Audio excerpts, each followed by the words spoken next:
अपनी बात मनवाने का तरीका। हर इंसान अपनी बात मनवाना चाहता है। अपनी बात मनवाने के कुछ तरीके हैं। अगर उन तरीकों को अपनाया जाए तो किसी से भी अपनी बात को मनवाया जा सकता है, चाहे वह आपका दोस्त हो या आपकी गर्लफ्रेंड।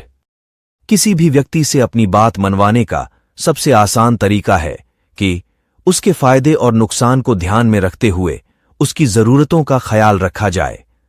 मुझे मछलियों का शिकार करना बहुत पसंद है और मुझे व्यक्तिगत रूप से बादाम बहुत पसंद हैं।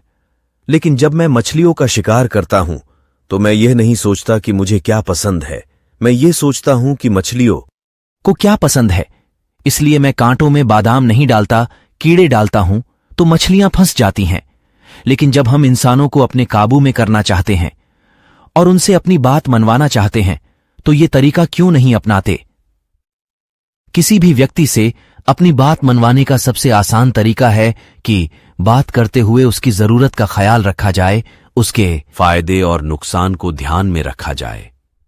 हम ऐसे उदाहरण बयान करने जा रहे हैं जिसे आपको जरूर सुनना चाहिए। जैसे कि आपका बेटा शराब और अन्य नशीला पदार्थ पीने लगा है और अगर तुम चाहते हो कि वह ये गलत काम छोड़ दे तो तुम जाकर उसे समझाओगे, लेकिन वह आपकी बात नहीं मानेगा या फिर कुछ दिनों तक मानेगा और फिर शुरू हो जाएगा। इसलिए आपको नंबर 1 कुछ इस तरीके से समझाना होगा जो वह चाहता है। जैसे वह फुटबॉल का खिलाड़ी है, आप उसके पास जाएं और समझाएं कि यदि आपने नशे की चीजों को नहीं छोड़ा तो फुटबॉल वाले आपको बाहर निकाल देंगे, क्योंकि जब आप दौड़ेंगे तो आपसे दौड़ा नहीं जाएगा, आपकी सांस फूल जाएगी और आपसे ठीक से खेला नहीं जाएगा। नतीजा यह होगा कि तुम्हें बाहर निकाल दिया जाएगा। तब वह आपकी बात मानेगा और नशे की चीजों को छोड़ देगा। नंबर 2 उस्मान हाशिम को कौन नहीं जानता। वह अपने समय के बहुत ही चतुर व्यक्ति थे। उनकी मौसी अपने बेटे को लेकर बहुत चिंतित रहती थीं। उनका बेटा अपने काम में इतना व्यस्त था कि वह अपने परिवार से बात नहीं करता था और घर वाले उन्हें जो खत भेजते थे उसका जवाब देना गैर जरूरी समझता था। उस्मान हाशिम ने कहा कि वह मेरे ईमेल का जवाब जरूर देगा। लिहाजा एक ईमेल लिखा और हाल समाचार मालूम करने के बाद उसने नीचे एक लाइन में लिखा कि आपकी मां ने 10,000 रुपये भेजे हैं, जिसे आप अपनी जरूरतों के लिए इस्तेमाल कर लेना। जब उसके बेटे को 10,000 रुपये नहीं मिले तो उसने अपनी मां को ईमेल लिखा कि मुझे पैसे नहीं मिले, पता लगाओ कि पैसे कहां गए। इस ईमेल में उन्होंने ये रोना नहीं रोया कि तुम अपनी मां के लिए अच्छे इंसान बनो, तुम अपनी मां से बात क्यों नहीं करते, बल्कि नीचे की लाइन में उन्होंने कुछ ऐसा लिखा जो उसकी जरूरत से जुड़ा था, जिस वजह से वह अपनी मां से बात के लिए मजबूर हो गया। इसीलिए हमेशा दूसरों की जरूरतों पर चर्चा करें। नंबर 3 उस्मान हाशिम एक महान मुसन्निफ भी थे। वह साल के अंत में एक होटल में बच्चों को लेक्चर देते थे। एक बार उन्हें बताया गया कि होटल का किराया 3 गुना बढ़ा दिया गया है।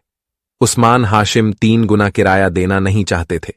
लिहाजा वह 2 दिन के बाद होटल के मालिक से मिलने गए और बोले कि जब मुझे आपका ईमेल मिला तो मुझे बहुत दुख हुआ, लेकिन मैं आपको दोष नहीं देता।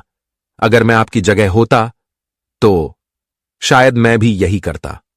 मालिक होने के नाते आपको यह इख्तियार है।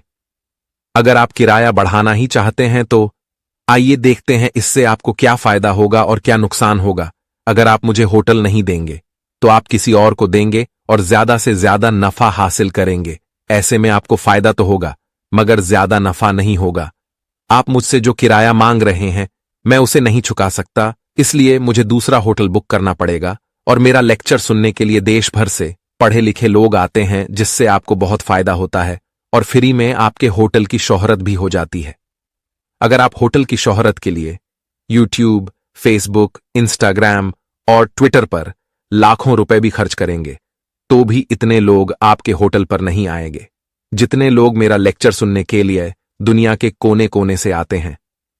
उस्मान हाशिम ने कहा कि ये फायदे हैं और ये नुकसान हैं और आगे तुम्हारी मर्जी है। ये कहकर वह चला गया। 2 दिनों के बाद उस्मान हाशिम को एक ईमेल मिला जिसमें लिखा था कि हम आपको डिस्काउंट देंगे, हम आपके लिए केवल 1 गुना पैसे बढ़ाएंगे। उस्मान हाशिम ने यहां रोना नहीं रोया कि मुझे पहले बताना चाहिए था। मैंने सारे पर्चे छपवा दिए हैं, जरूरी घोषणाएं भी करा दी हैं और लोग भी आ गए हैं, बल्कि इसके फायदे और नुकसान समझाया। अगर उस्मान हाशिम होटल के मालिक से लड़ते झगड़ते और अपनी परेशानी बताते तो भी वह किराया कम नहीं करता। किसी भी व्यक्ति से अपनी बात मनवाने के लिए या अपना काम करवाने के लिए सिर्फ अपनी समस्या न बताए, बल्कि सामने वाले व्यक्ति के फायदे और नुकसान को ध्यान में रखकर बात करें। अगर आपको हमारी वीडियो पसंद आती हैं तो लाइक, शेयर, सब्सक्राइब और कमेंट कीजिए। और अगर आपको हमारा वीडियो पसंद नहीं आया तो दोबारा देखें।